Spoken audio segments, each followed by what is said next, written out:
How you all doing? Artist Avery here to give you guys my review of the Nioh beta demo.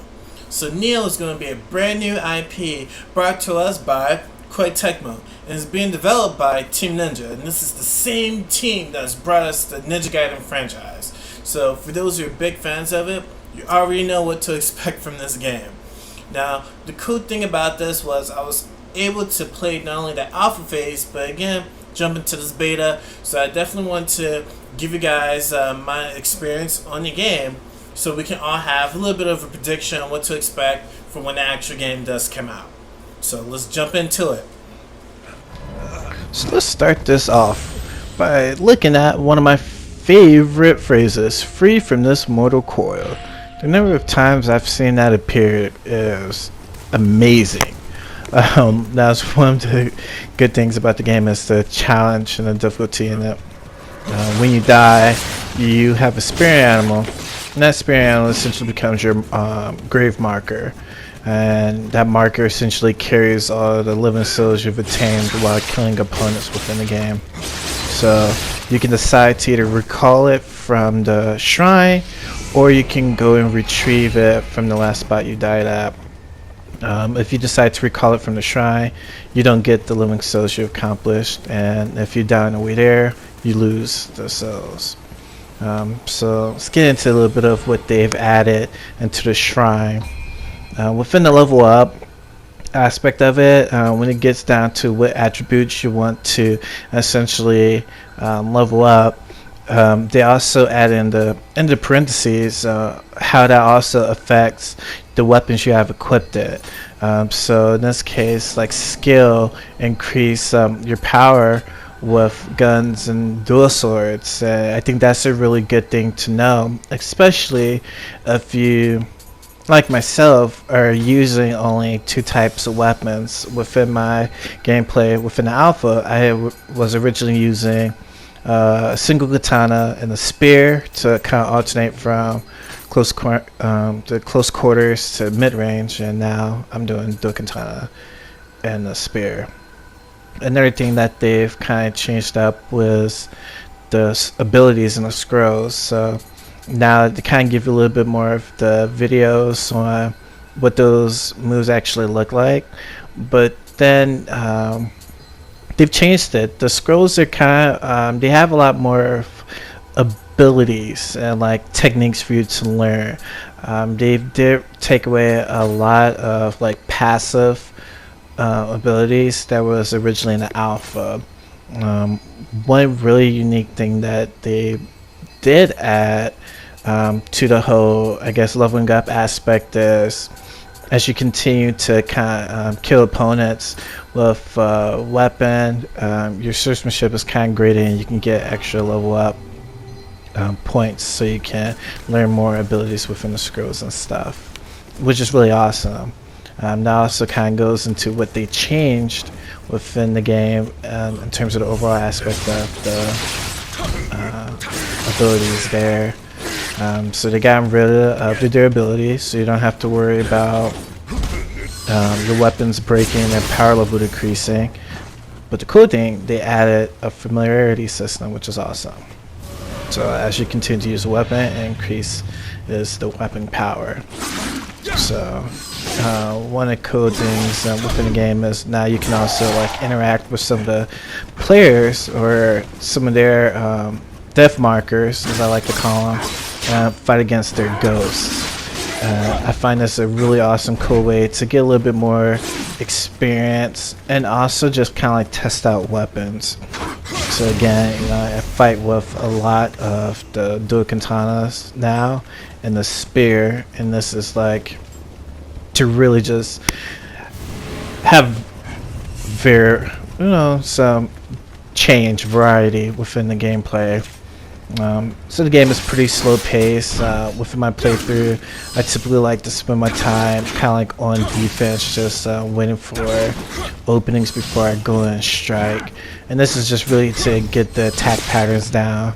With the ghost characters, it's a little bit harder to really get those patterns down, because as individual players, we have like our own play style, and I've come across some who are a lot more aggressive, those who are a lot more cautious, like myself, and it's always been fun and challenging to kind of get into. So they've done a lot with the equipment and stuff, and there's a lot more added into it. You get to see that familiarity gauge that I was talking about earlier.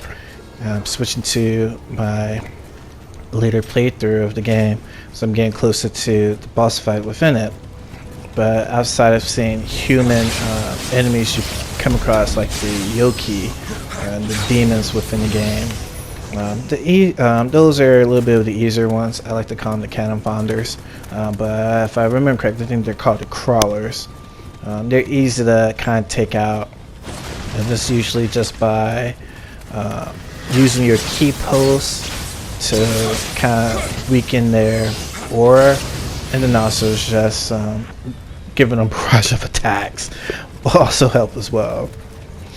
So want to talk a little bit about the character a bit. So at this point I managed to upgrade him, give him a full heavy armor. There's different forms of armor within the game. You can go with light, medium, or heavies, and they all affect your character differently. With heavy armor, of course, I don't take as much damage. The issue with that is that I exhausted a lot of stamina. Light armor, I don't exhaust as much, but I have no defense. I think the heavy armor is more my style, because every now and then I get pretty reckless, and I like to fight a lot. So it's a little bit hard to say when you're like overly cautious right here, but that's kind of like my playstyle, especially with guys who equally have the heavy armor too, because they are like tanks. They can take about anything, so it gets pretty crazy. In terms of stance wise, stances you can switch in between. Go from your your low stance, which would increase more of your speed. It's good for attacking. Well, not really good for attacking, it's just faster. It's really good for dodging. Your mid stance is perfect for defense, gives you mid-level attack strength, and your high stance, which is much slower, but you have like maximum attack power. So I typically stay within the mid to low, switching between defense and speed, low damaging attacks. And every now and then I like to pull out a bow to make things a little bit easier for myself. But at this point, I've kind of like died a million times, played the alpha, so I've really gotten familiar with this particular stage. But the one thing I would never be used to is this guy. This boss fight, I saw so many deaths within the alpha. The beta, I still found a lot of deaths in them, but the boss fights in here are really awesome. I love them. This one was really challenging because you had, of course, the boulders and shackles that he's like flinging around, these obstacles in the way, so I'm just trying to get him to clear them out. So I try to create some space, wait for those openings. But really getting the enemy's attack patterns is a really big thing, and it's a really, again, it's a mix of like slow pace and getting those patterns, but everything happens so quickly, so it's just amazing. And oh my gosh, I'm like out of stamina. It's like killing me right now. But like with this one of the easier ways to take out this troll is, instead of dodging away from the stuff, actually roll towards him. You actually kind of hit like you really roll under him to get behind him, which is the best way to get like several attacks into him. But it's really hard to kind of get that technique in, because it's kind of tricky. You have to, again, pay attention to those patterns, but now once you get it, right behind them, put in some good hits on them. But these things are definitely meant to take some time, especially if you're doing it by yourself. I did the multiplayer aspect in terms of inviting a visitor on the second stage. This one I kind of wanted to do all by myself. I actually embedded some fire talisman to my weapon so I can do a little bit of fire damage. I want him to kind of take a little bit more damage, especially since with the slow paced battle, if I can just have him lose just a little bit of health, then it's good as time passes. Okay, and this is where things get super real. Shackle's broke, and he is just trying to ground pound me, do some Hulk smashes every now and then.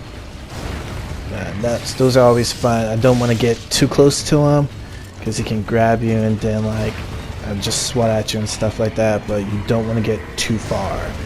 But I typically try to wait for him to do like those free swipes there, then jump into it with a couple of good hits. But again, like, there we go. Boom, more attacks.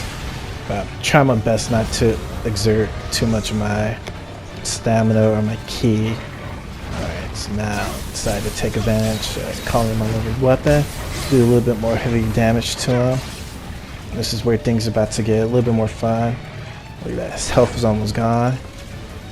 And then boom, this is that long range I was talking about earlier. He throws boulders and stuff at you. After having him throw those a bit, trying to purposely get a little bit closer to him so he can start actually attacking. But I still want to keep distance from him. Like, I kind of want to egg him on a bit. There we go. Don't want to do too much of that key, but yeah, I mean, this is like awesome. I mean, granted, as long as the battles can be and just how many times you die, like, I personally love the challenge within it. It's like really rewarding when you beat them. It's just like, yes, I like die like a million times, but I finally beat you. Like, take that, sucker. And then of course, you know, get to play around a little bit before I exit out the boss stage. No, let me do a little posturing and gesturing a bit. You know, what I should be doing is praying, because man, he kicked my butt the first time. Second time around it was a little bit easier. But one of the really cool things that I really enjoyed about replaying the first stage is actually this little video right here. This was not given to us in the alpha, so this kind of helps give everyone a little bit more of a story and kind of see what to expect for some of the cutscenes and stuff. Was really nice. Oh snap, there's a ninja. Your skill against Oni is impressive. As is your skill with Definitely English. like this one. My name is Hanzo Hattori. What? Hanzo Hattori. And you are? I personally love that name. It's Call me William. like I'm favorite here in pursuit of someone. Japanese name. Like favorite ninja. Enemy, perhaps? Like Hanzo Hattori. Hunting a person It's down super dope. in a strange land But where yeah, not I mean, like, believe. this was like really nice. That If this you little remember your cutscene strength definitely in fighting gave the me body, a lot I more will help information you on get her. the game, what to expect within some of the story aspects of it. It did also have me question a lot of stuff within it as well, which I think were pretty nice. Like, question number one, why is there a Don't cat break. within this garb? Like, I don't even know why, but you know, it's really cool.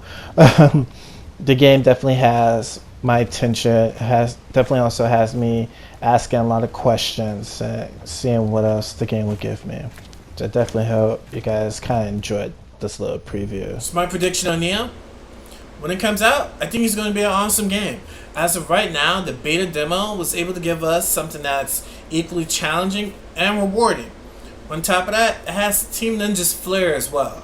So if you're big fans of Ninja Gaiden, Onimusha, and even Dark Souls, I do believe this game is for you guys. Another thing I personally love was the gameplay features that I added. So I'm a really big fan of the being able to switch weapons and more importantly the changing of stances. And this was really cool because it allowed for you to adjust to situations within the game itself.